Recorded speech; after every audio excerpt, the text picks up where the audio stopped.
আসসালামু আলাইকুম। তো সবাই কেমন আছেন? আশা করি ভালো আছেন। তো আজকে আপনাদের সাথে আরেকটা কাজ শেয়ার করব। সেই কাজটি হচ্ছে আমার হাতে যে ফোনটি দেখছেন, ফোনটি মডেল হচ্ছে Samsung A16 5G। তো এই ফোনটিতে কাস্টমার কিনেছিল আনঅফিসিয়াল। তো বলতেছে ভাই আমি আনঅফিসিয়াল ফোনটি কিনেছি, কিন্তু ফোনটি এখন হঠাৎ করে অফ হয়ে গেছে। তো আপনি একটু দেখেন যে ফোনের কি সমস্যা। তো আমি যেটা দেখলাম যে ফোনের যে এম্পিয়ার নিচ্ছে সেই এম্পিয়ারটা পারফেক্ট না। তো মাঝে মধ্যে এম্পিয়ার নিচ্ছে আবার ছেড়ে দিচ্ছে, বা এম্পিয়ারটা খুব দ্রুত ওঠানামা করতেছে। 1 বা 0.1, 0.2, 0.3 এভাবে দেখাচ্ছে। তো আমি ফোনটি খুলে নিলাম। খুলে নেওয়ার পর এখন দেখবো যে ফোনটি মাদারবোর্ডের যে সেন্সটা, সেই সেন্সটা কি বলে। তো আমি মাদারবোর্ডে পাওয়ার সাপ্লাইতে লাগানোর পরে দেখতেছি যে অটোমেটিকলি শর্ট উঠে আসে 19%। তো সেটা 19% একটা শর্ট আছে। তো কাস্টমারকে জিজ্ঞেস করলাম যে ভাই আপনি কিভাবে বন্ধ হইলো ফোনটি। তো আমরা যেহেতু একজন টেকনিশিয়ান, তো আমরা সবসময় চেষ্টা করবো কাস্টমারের কাছ থেকে শোনার জন্য যে কিভাবে ফোনটি অফ হয়েছে। তো আমরা সবসময় এইভাবে কাজ করব। আগে কাস্টমার কাছ থেকে শুনবো কিভাবে ফোনটি অফ হয়েছে। কাস্টমার বললো যে হঠাৎ অফ হয়ে গেছে। তো এখন দেখতেছি যে এটা অটোমেটিক যে 19% শর্টটা, সে 19% শর্টের ভিতরে দাঁড়িয়ে আছে, কিন্তু কোনো চেঞ্জ নিচ্ছে না। তো আমি পাওয়ার বাটনে ক্লিক করতেছি, কিন্তু কোনোভাবে চেঞ্জ নিচ্ছে না। তো যেহেতু এটা চেঞ্জ নিচ্ছে না, তো আমি ভাবতেছি এটা বিবেটে বা বিপিএস এ শর্ট আছে।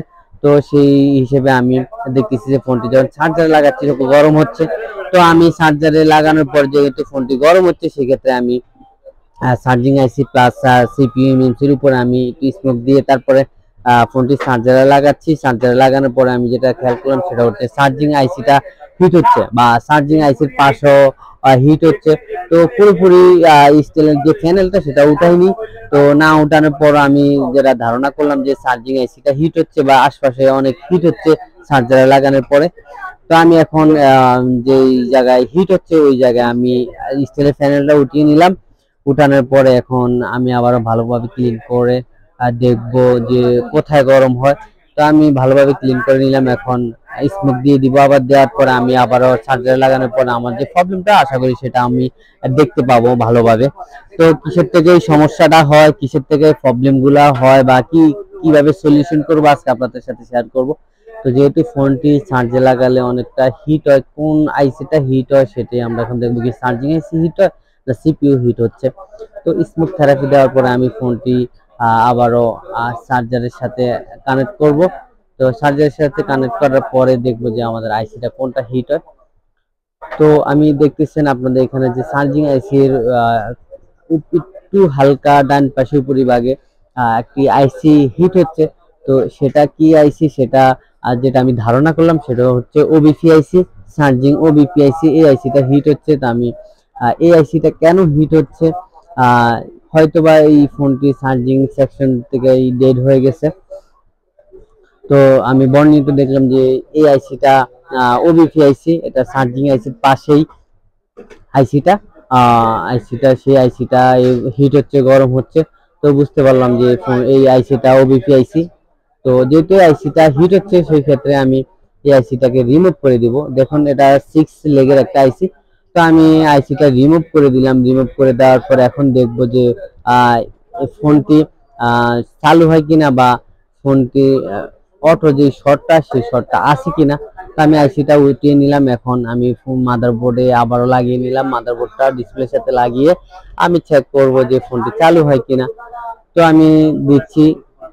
তো যেটা আমার মিস্টেক সেটা হচ্ছে আমি ওবিপি আইসিটা জাম্পার করা ছাড়া আমি চেক করছিলাম। তো ওবিপি আইসিটা রিমুভ করার পরে দেখলাম যে এখানে যে একটা ক্যাপাসিটার থাকার কথা, এই ক্যাপাসিটারটা শর্ট।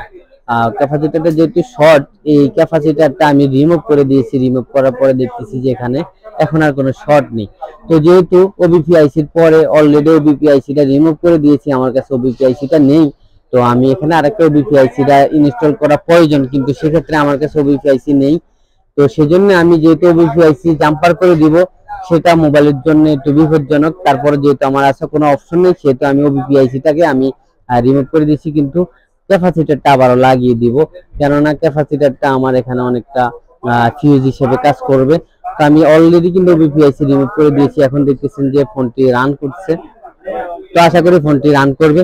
তো আমি ফোনটি আবারও এই ডিসপ্লের সাথে কানেক্ট করব, কানেক্ট করে দেখব ফোনটি রান করে কিনা। তো আমি এখন ডিসপ্লের সাথে মাদারবোর্ডটা লাগিয়ে নিলাম, লাগানোর পর এখন চেক করব যে ফোনটি রান করে কিনা। তো আমি লাগিয়ে নিলাম, এখন চার্জার কেবলটা লাগাবো। তো আমি চেষ্টা করব যে আপনাদের সাথে এ টু জেড একটা ডেট ফোন কিভাবে সলিউশন করা লাগে, তার স্টেপ বাই স্টেপ কিভাবে সলিউশন করবেন সেটা আপনাদেরকে দেখাবো। তো আমি শর্ট দিয়ে দেখতেছি যে ফোনটি আলহামদুলিল্লাহ রান করছে। ফোনটিতে যে প্রবলেমটা সেটা ওবিপি আইসিটা খারাপ হয়ে যাওয়ার কারণে মূলত ফোনটি রান করেনি। তো ওবিপি আইসি রিমুভ করে দেওয়ার পর আমি যে ক্যাপাসিটরটা, সেই ক্যাপাসিটরটা শর্ট থাকার কারণে চালু হয়নি প্রথমে। তো আমি এই স্থানে আমি অন্য একটি মাদারবোর্ড থেকে একটা ক্যাপাসিটর এনে এখানে লাগিয়ে দিলাম। তো লাগানোর উদ্দেশ্যটা ছিল যে আমি অলরেডি ওবিপি রিমুভ করে দিয়েছি, এখানে যে ক্যাপাসিটরটা সেই ক্যাপাসিটরটাও রিমুভ করে দিলে ফোনটির জন্য একটু রিস্ক হয়ে যায়। তো সেই কারণে আমি আবারও এখানে একটি ক্যাপাসিটর বসিয়ে দিলাম। আর এখানে দেখতেছেন যে লাল দাগের সামনে আমি একটা জাম্পার করে দিয়েছি, এটাই ওবিপি আইসি, আমি জাম্পার করে দিলাম। তো এখন এই ফোনটিতে চার্জ হবে, যেহেতু আমি ওবিপি আইসিটা জাম্পার করে দিয়েছি। তো আলহামদুলিল্লাহ দেখতেছেন যে ফোনটি এখন রান করছে বা চার্জ হচ্ছে। তো আমরা চেষ্টা করবো স্টেপ বাই স্টেপ কাজ করার জন্য। আমাদের ফোনটি যেহেতু অটো হট, সেটা আমাদের বিবেট হইতে পারে, বিপিএস হইতে পারে। তো আমরা স্টেপ বাই স্টেপ দেখবো কোথা থেকে সমস্যা, কোন জায়গা থেকে সমস্যা। তো আলহামদুলিল্লাহ, ভিডিওটি ভালো লাগলে একটা লাইক, একটা কমেন্ট, একটা শেয়ার করে দিবেন।